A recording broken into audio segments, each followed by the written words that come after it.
Bismillahirrahmanirrahim. Assalamualaikum warahmatullahi wabarakatuh. Kembali lagi sahabat dengan Hanastan Channel.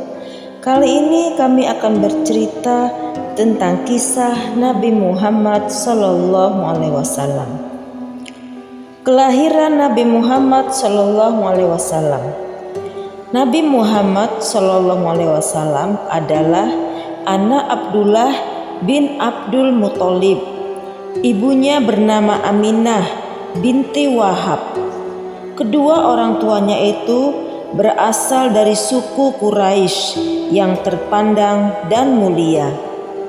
Nabi Muhammad SAW lahir pada hari Senin 12 Rabiul Awal tahun Gajah atau 20 April 571 Masehi. Dinamakan tahun Gajah karena ketika beliau lahir, kota Mekah diserbu oleh Raja Abraha dan tentaranya dari negeri Habasyah dengan menunggang gajah. Mereka hendak menghancurkan Ka'bah karena iri hati terhadapnya. Tetapi Allah melindungi bangunan suci itu dan seluruh penduduk Mekah dengan menjatuhkan batu-batu sijil dari neraka yang amat panas kepada tentara itu. Maka binasalah mereka semuanya. Ketika Nabi Muhammad SAW masih di dalam kandungan ibunya, Abdullah, ayahnya, pergi ke negeri Syam atau Syria untuk berdagang. Tetapi sepulang dari sana, ketika sampai di kota Madinah, ia menderita sakit dan wafat dalam usia 18 tahun. Abdullah dimakamkan di kota Madinah. Maka Nabi Muhammad SAW dilahirkan ke dunia dalam keadaan yatim di tengah-tengah masyarakat jahiliyah, penyembah berhala, penindas kaum lemah, perampas hak orang, dan bahkan membunuh kaum wanita. Halimah Asy-Sya'diyah menjadi ibu susu Nabi Muhammad SAW.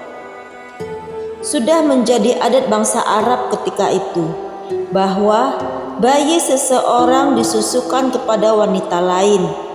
Begitu pula halnya dengan Nabi Muhammad SAW.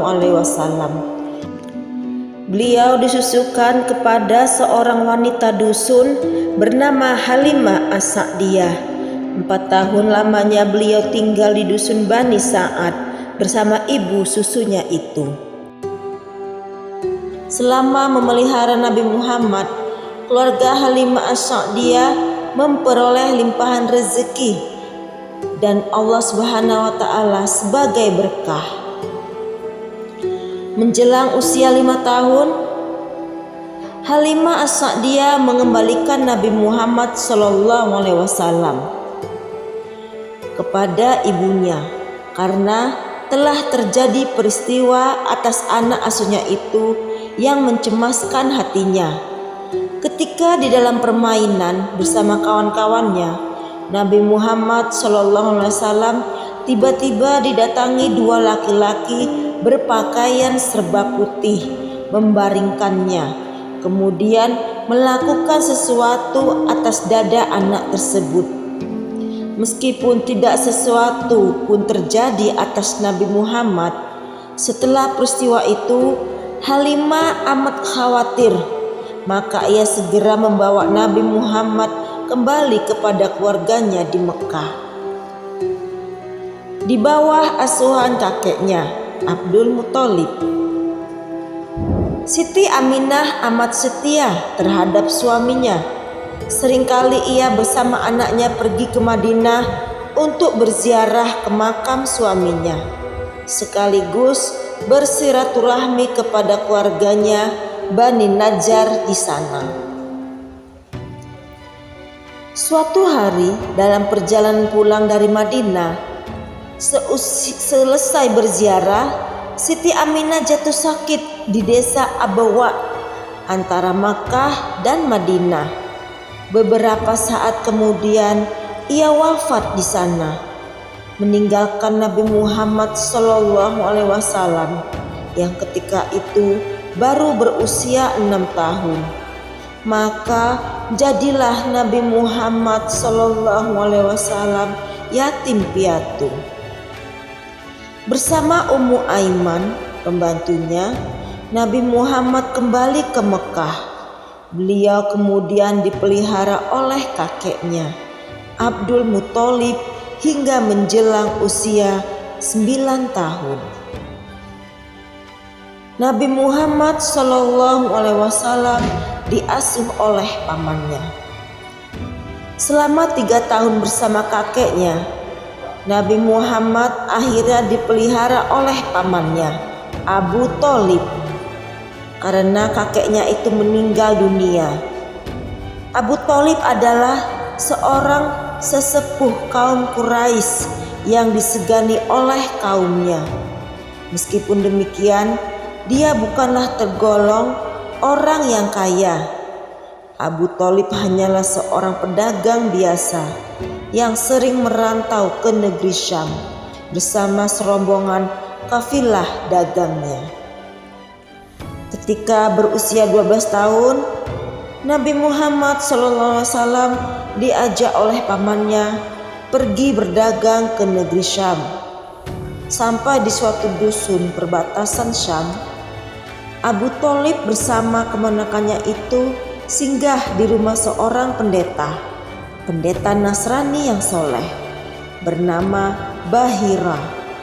Dari kitab Taurat dan Injil yang dipelajarinya, pendeta Bahira dapat mengetahui ciri-ciri kenabian yang ada pada diri Nabi Muhammad yang masih kecil itu. Maka dengan serta-merta pendeta Bahira memberitahukan hal itu kepada Abu Thalib seraya berkata, "Wahai saudaraku, sesungguhnya anakmu ini adalah manusia pilihan Allah, calon pemimpin umat manusia di dunia ini.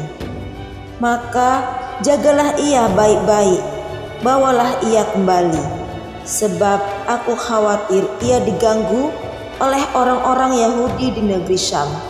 Bahkan jika sekiranya kaum Yahudi itu mengetahui bahwa ia adalah calon Rasul Allah, maka tentulah ia akan membunuhnya." Dan pulanglah Abu Thalib ke Mekah bersama Muhammad SAW sebelum mereka sampai ke negeri Syam. Sekianlah sahabat kisah Nabi Muhammad. Kali ini insya Allah akan kami lanjutkan esok dengan part 2-nya. Billahi taufiq wal hidayah.